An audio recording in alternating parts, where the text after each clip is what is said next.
Good evening, my friends. This is the Grim Flayer. I hope you're doing very well tonight.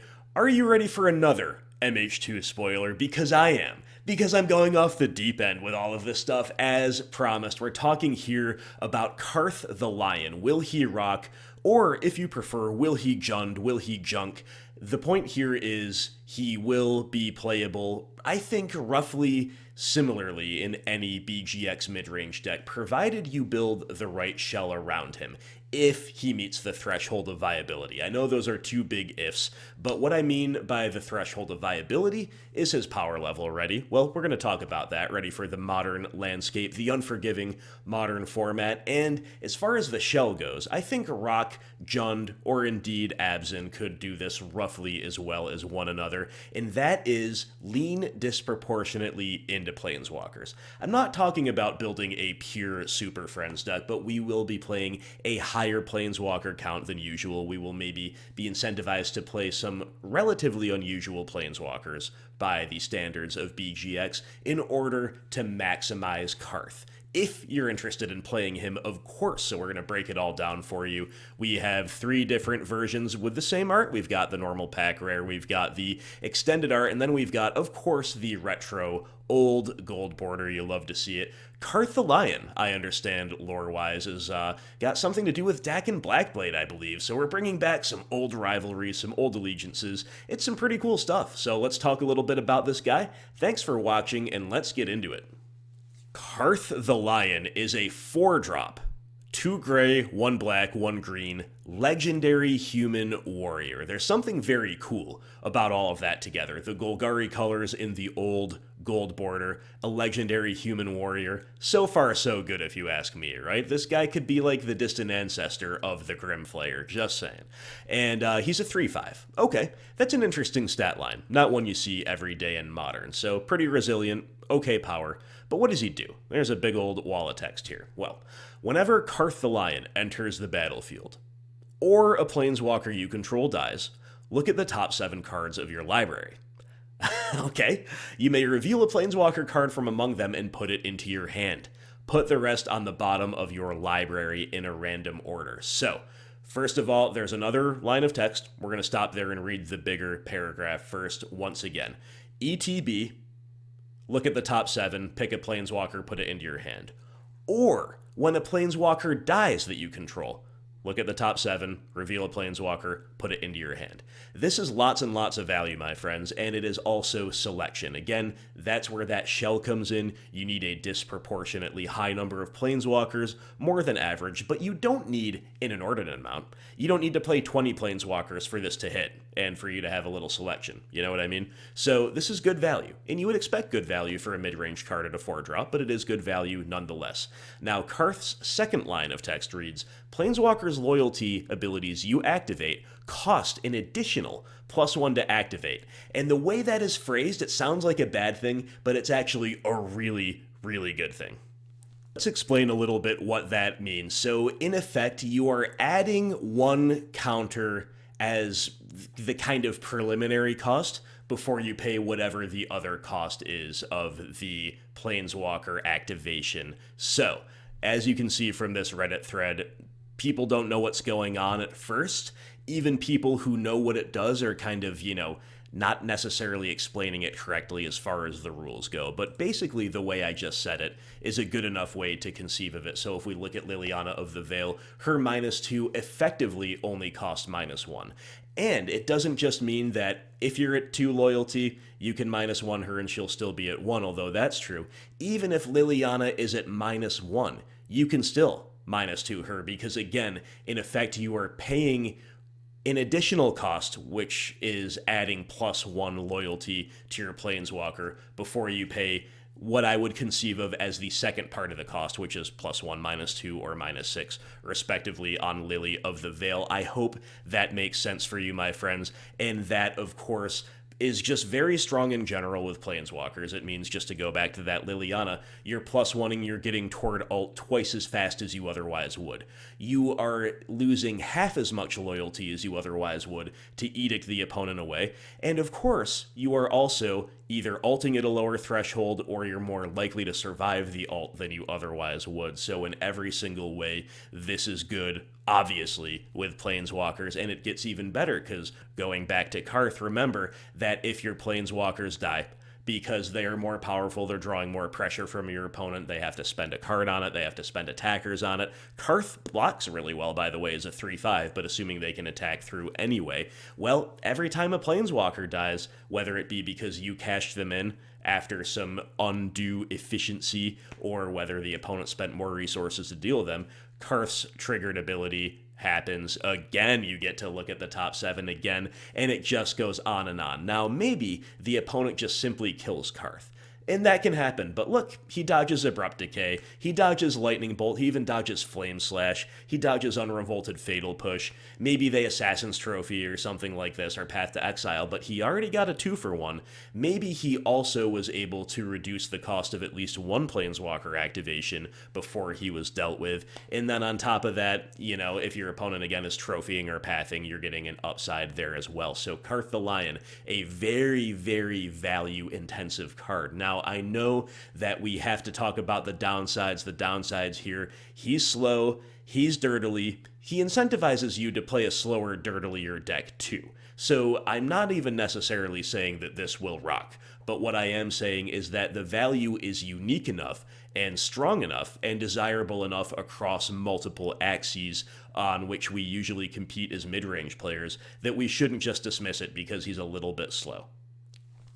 And hey, besides, you know what? Who even said that we had to play at a normal mid-rangey pace with such a card and with such a deck?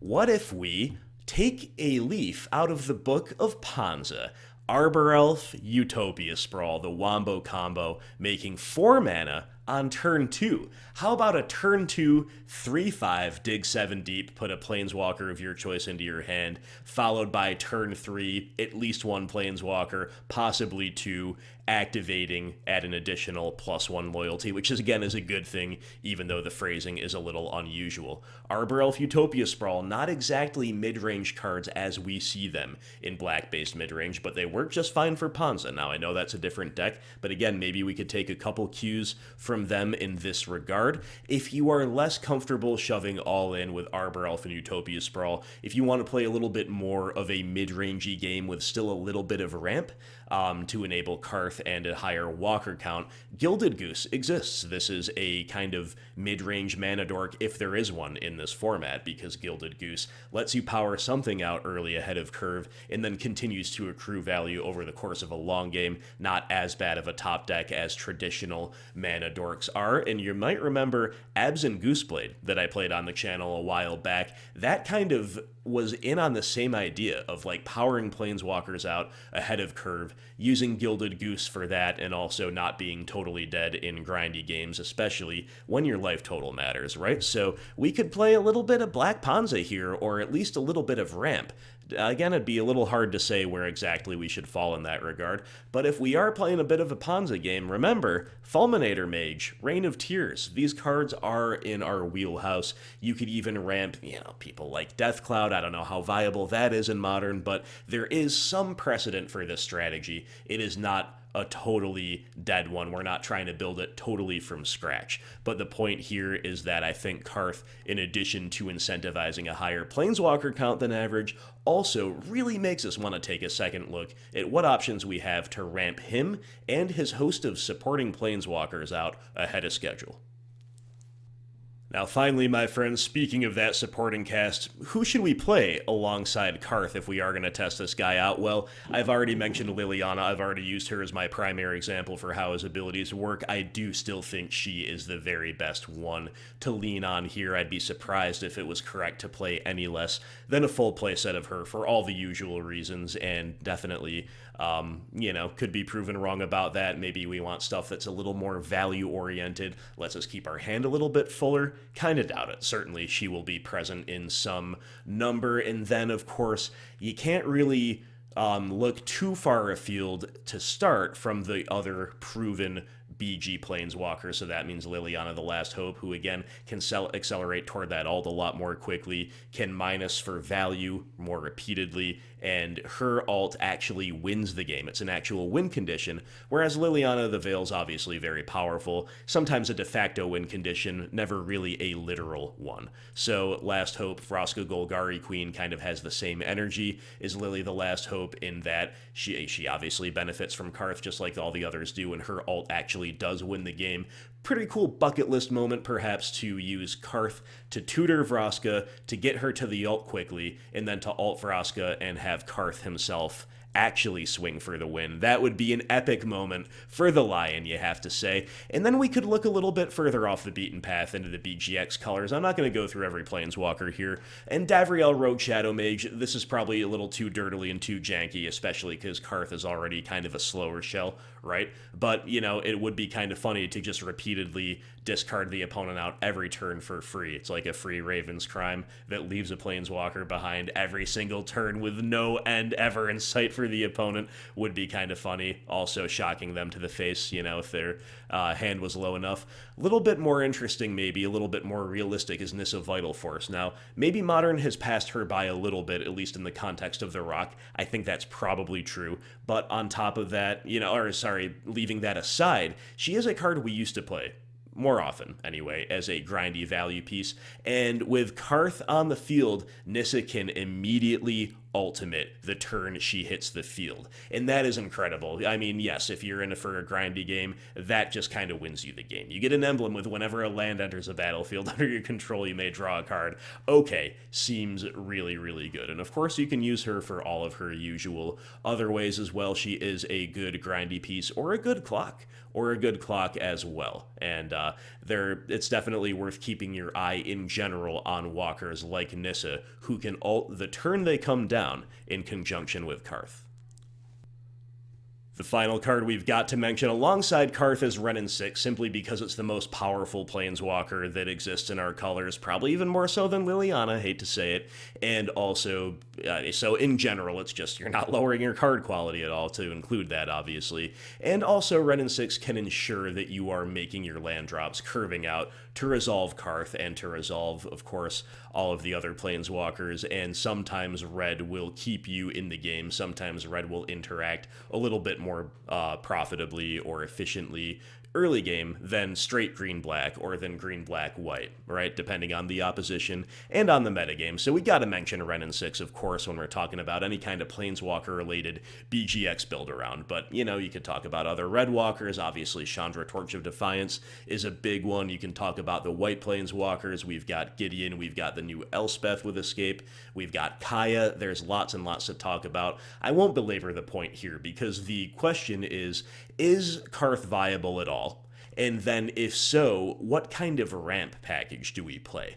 If we can solve those two riddles, then the supporting cast of Planeswalkers, it's like, you almost can't go wrong. It's just that's like where you can have a little fun, or you can do some testing, or if you're going off, it almost doesn't matter what walkers you're going off with. So that's where we'll leave the video, because I think I've said what needs to be said. But if there's anything else you would like me and the rest of the viewership to know about Carth the Lion, any hot takes you have about this guy, please do leave them in the comments below. At the end of the day, he is just a little bit slow to get like all that excited about, but once you accept that, and once you maybe make plans to account for that, whether it be playing a really interactive mid-range game and planning to naturally scale up, and or planning to ramp him out early, there's actually a ton to like. So sleep on this guy at your own peril, and we'll see how he does in Modern. Thank you for watching. I'll see you for the next video. Talk to you soon.